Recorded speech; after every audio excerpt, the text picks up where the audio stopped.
Wow, look at that pan from Nick Leo.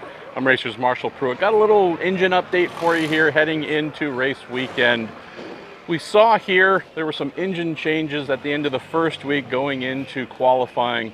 Jack Harvey lost a motor late on Friday. There were two precautionary engine changes made by Honda Performance Development with Scott Dixon's motor, also with Alex Pallou's motor.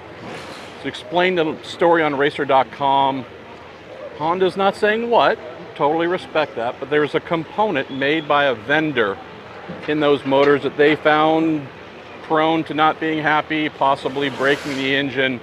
That's what happened to Jack. Again, saw some signs that it might happen with the two Ganassi motors that I mentioned, so they did those precautionary changes. Rule-wise, it's an interesting thing to know.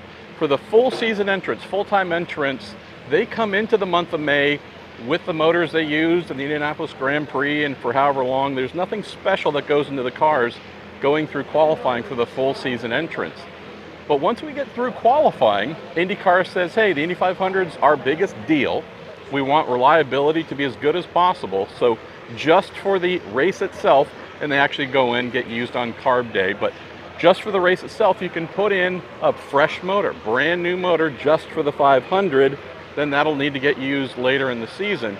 Speaking with Honda this morning, said, hey, you built a batch of motors that, again, had that vendor component that was problematic.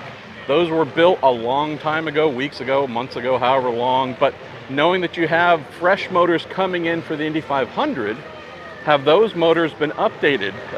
Something to replace that problematic part so that hopefully all the motors in your full-time entries here for the 500 will not have the same issue that struck Jack and the couple that they did those precautionary changes on, and they said yes. So great to hear. Again, hopefully reliability is not a concern at all, not only for Honda, but for Chevy as well. We saw Renus VK, a bit of an issue here Sunday morning in practice for the Fast 12 shootout here. So reliability as a whole has been very good this year. Glad to see, glad to hear that for Honda, one item they're a little bit concerned about.